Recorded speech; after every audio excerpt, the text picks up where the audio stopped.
Hi there. Claiming a CIS tax refund correctly is essential for UK contractors to recover overpaid tax and stay compliant in 2026.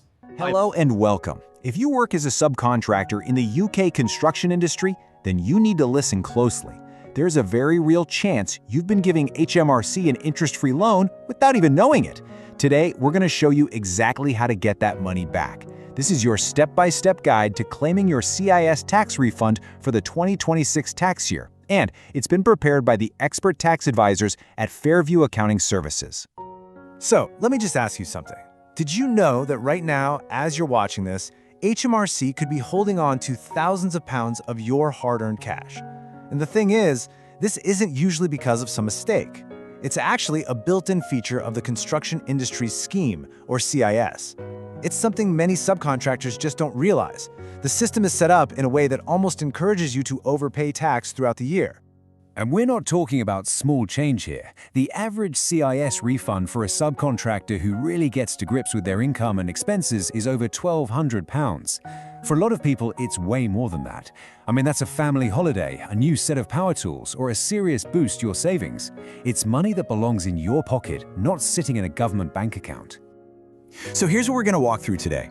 First, we'll look at the CIS overpayment trap.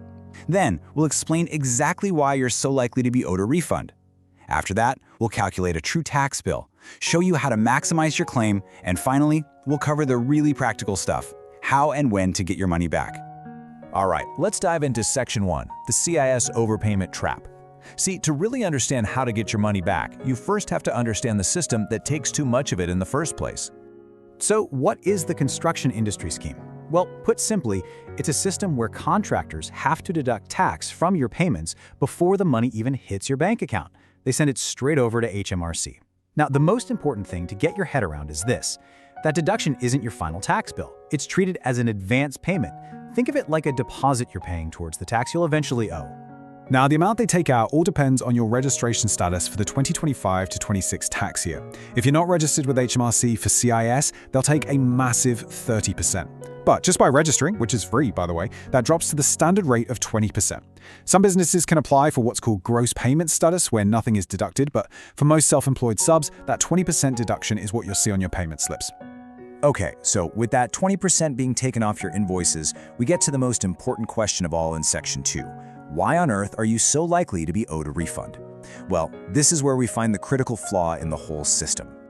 This right here, this is the absolute key to the whole thing.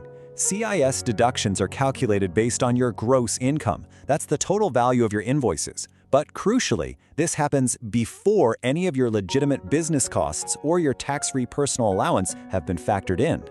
And this creates a huge mismatch. Think about it.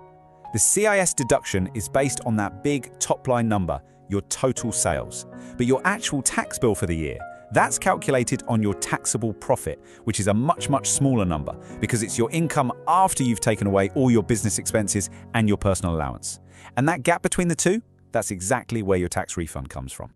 So let's move on to Section 3. It's time to put all this into practice and see how you can calculate your actual tax bill. This is where the numbers really start to tell the story. Let's take a look at a really typical example. We've got an electrician who invoices for £45,000 in gross income over the year. At that standard 20% rate, his contractors deducted £9,000 and paid it over to HMRC.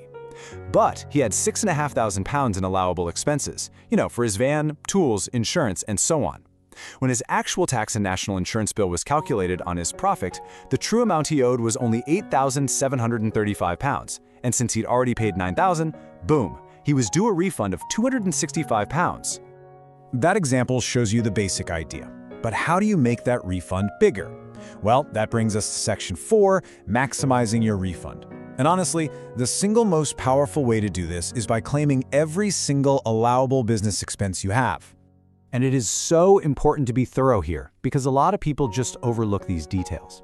Every single pound you've spent on legitimate business costs reduces your taxable profit, which in turn reduces your final tax bill. We're talking about things like tools and equipment, your vehicle costs, public liability insurance, the business portion of your phone bill, any accountancy fees, protective clothing, and of course, any job-related training or certifications. Now here is a professional tip that can make a massive, massive difference. For most subcontractors, the single biggest expense you can claim is for mileage. Just think about it for a second. You are constantly traveling between different sites, and each one of those is a temporary workplace. Every one of those journeys is a deductible business expense.